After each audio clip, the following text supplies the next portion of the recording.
প্রতিটা সফল ব্যক্তির মধ্যে একটা জিনিস কমন থাকে, আর তা হলো আত্মবিশ্বাস। আত্মবিশ্বাস বলতে নিজের প্রতি বিশ্বাস। নিজের প্রতি বিশ্বাস বা আত্মবিশ্বাস, যেটাই বলো না কেন, থাকা প্রয়োজন।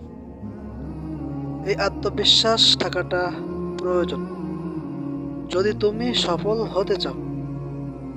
সফলতার ক্ষেত্রে আত্মবিশ্বাস থাকাটা প্রয়োজন। দেখবে একজন সফল ব্যক্তি তার কাজকে ভালোবাসে, তার কাজের মধ্যে সে আনন্দ খুঁজে নেয় এবং সম্পূর্ণরূপে সেই কাজের প্রতি আস্থা রাখে, বিশ্বাস রাখে। তাই আত্মবিশ্বাস থাকাটা প্রয়োজন। আরে তুমি যদি এটাই বিশ্বাস না রাখো যে তুমি সফল হবে, তুমি পারবে, তাহলে এই পৃথিবীর শত কোটি মানুষ এসেও তোমাকে সফল বানাতে পারবে না। প্রথমে তো তোমাকে বিশ্বাস রাখতেই হবে যে আমি পারবো, আমার দ্বারা সম্ভব। জীবনে যে ফিল্ডেই থাকো না কেন, যে কাজই করো না কেন, সেই কাজে সেরা হওয়ার চেষ্টা করো। দেখো, আমাদের হাতে কোনো রেজাল্ট থাকে না, মানুষের হাতে কোনো রেজাল্ট থাকে না। আমাদের হাতে যেটা থাকে সেটা আমাদের আয়ত্তের মধ্যে থাকে, তা হলো মেহনত, হ্যাঁ, পরিশ্রম। তাই এখানে নিজের 100% দেওয়ার চেষ্টা করো।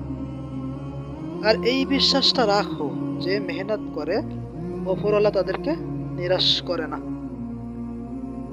তোমাকে এটাতে এই জন্য বিশ্বাস রাখতে বলছি, কারণ এটা বাস্তব। মনে রেখো, সফলতার কিন্তু কোনো শর্টকাট হয় না। আর এই সফলতার ডেফিনেশন বিভিন্ন মানুষের কাছে বিভিন্ন রকম হয়ে থাকে। একটা বাচ্চা ছেলের কাছে কোনো একটা আবদার পূরণ হওয়াটাই সফলতা।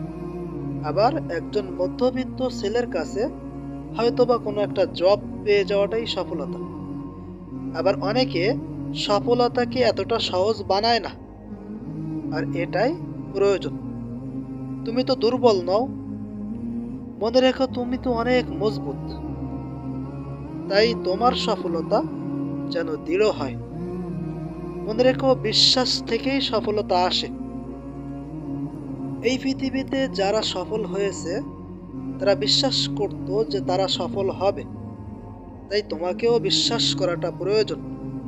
আর এই বিশ্বাস থেকেই আত্মবিশ্বাস, নিজের প্রতি বিশ্বাস।